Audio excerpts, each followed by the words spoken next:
നമസ്കാരം.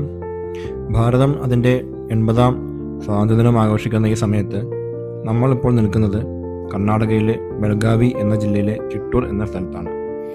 ഇതിൻ്റെ പ്രത്യേകത സ്വാതന്ത്ര്യ സമരത്തിൻ്റെ ആദ്യകാല നേതാക്കളിൽ ഒരാളായ ശ്രീമതി കിട്ടൂർ റാണി ചെന്നമ്മയുടെ സമാധിയാണ് ഇവിടെ. ഭാരതത്തിൻ്റെ ആദ്യകാല സമര നേതാക്കളിൽ ഒരു പ്രധാനപ്പെട്ട ഒരു ധീരദേശവനിതയായിരുന്നു ശ്രീമതി കിട്ടൂർ റാണി ചെന്നമ്മ. ഇന്നത്തെ ബെൽഗാവി ജില്ല ഉൾപ്പെടെയുള്ള പ്രദേശങ്ങൾ ആ കാലത്ത് കിട്ടൂർ നാട്ടരാജ്യത്തിൻ്റെ കീഴിലായിരുന്നു. റാണി ചെന്നമ്മയുടെ പ്രത്യേകത ഇവരുടെ പോരാട്ടം ആദ്യകാല സ്വാതന്ത്ര്യ സമരത്തിൻ്റെ ഭാഗമായിട്ടായിരുന്നു. അതായത് ഏകദേശം 1700-ൻ്റെ അവസാനം 1800-ൻ്റെ ആദ്യ കാലഘട്ടങ്ങളിലാണ്. അതായത് ഝാൻസി റാണിക്കും ഒരു 30 വർഷം മുന്നേ ആയിരുന്നു ഇവരുടെ പോരാട്ട കാലഘട്ടം.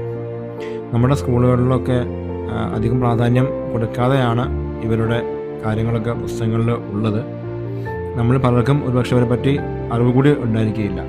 പക്ഷെ നമ്മൾ വിസ്മരിക്കാൻ പാടില്ലാത്ത പേരുകളിലൊന്നായി കരുതാവുന്നതാണ് ശ്രീമതി കിട്ടൂർ റാണി ചെന്നമ്മ.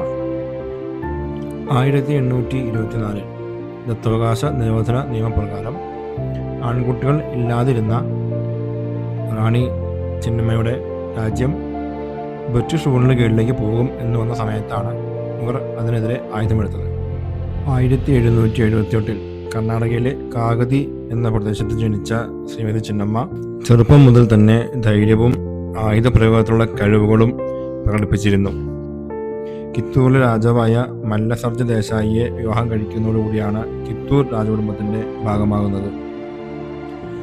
കിട്ടൂർ റാണി ചെന്നമ്മയുടെ സ്മരണാർത്ഥം ഇന്നത്തെ ബൈൽഹോങ്കൽ എന്ന സ്ഥലത്ത് ഒരു സ്മരണ മണ്ഡപമുണ്ട്. അവിടെ അവരുടെ ചെറുപ്പകാലത്തെ കാര്യങ്ങളും വിവാഹ ജീവിതം, പിന്നീട് കുട്ടിയെ ദത്തെടുക്കുന്നത്, അതിനുശേഷം അവരുടെ ഭരണകാര്യങ്ങളും എല്ലാം നല്ല രീതിയിൽ തന്നെ പ്രതിമയുടെ രൂപത്തിൽ ചെയ്തു വച്ചിട്ടുണ്ട്. അത് കാണുന്നത് വളരെ നല്ല ഭംഗിയുള്ള കാര്യമാണ്. ആ ഒരു കാലഘട്ടത്തെയും അവരുടെ ജീവിതത്തെയും എല്ലാം കുറിച്ച് നമുക്ക് കുറച്ചൊക്കെ പുതിയ കാര്യങ്ങൾ അറിയാൻ സാധിക്കും. ഭർത്താവിൻ്റെ മരണശേഷം കുട്ടികൾ ഇല്ലാതിരുന്ന റാണി ചെന്നമ്മ പിന്നീട് ഒരു ആൺകുട്ടിയെ ദത്തെടുക്കുകയായിരുന്നു.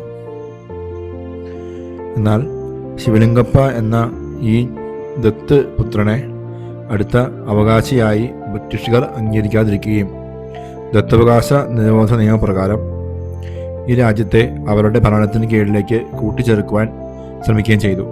ഇതിനെതിരെയായിരുന്നു അവർ ആദ്യമായി ബ്രിട്ടീഷുകാർക്കെതിരെ പോരാടുന്നതിന് ആയി യുദ്ധകളത്തിലേക്ക് ഇറങ്ങിയത്.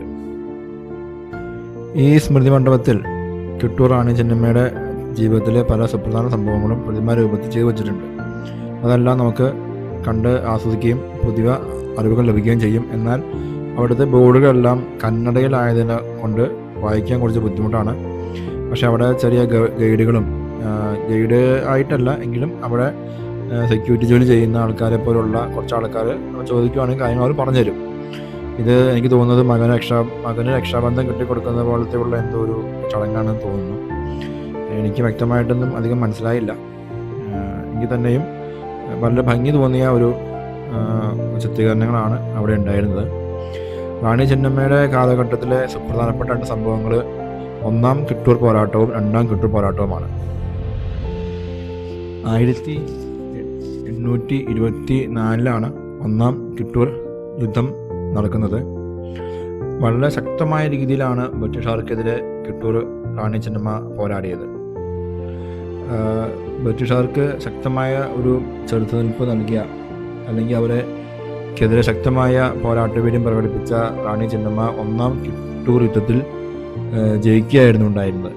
ആ യുദ്ധത്തിൽ ബ്രിട്ടീഷ് ഉദ്യോഗസ്ഥനായ സെൻറ്റ് ജോൺ താക്കറെ എന്ന ആളെ വധിക്കുകയും മറ്റുള്ള ബ്രിട്ടീഷ് ഉദ്യോഗസ്ഥരെ സൈന്യം തടവിലാക്കുകയും ചെയ്തു.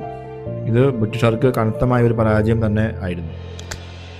എന്നാൽ ആദ്യത്തെ പരാജയത്തിന് ശേഷം പിൻവാങ്ങിയ ബ്രിട്ടീഷ് സൈന്യം പിന്നീട് പൂർവാധിക ശക്തിയോടുകൂടി തിരികെ വന്ന് രണ്ടാം കിത്തൂർ യുദ്ധത്തിൽ ശ്രീമതി റാണി ചെന്നമ്മയെ കീഴ്പ്പെടുത്തുകയായിരുന്നു.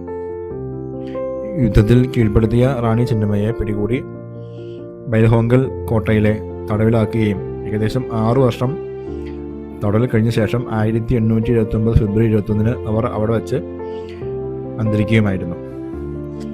റാണി ചെന്നമ്മയുടെ പോരാട്ടത്തെക്കുറിച്ച് പറയുമ്പോൾ വിസ്മരിക്കാൻ പാടില്ലാത്ത 2 പേരുകളാണ്.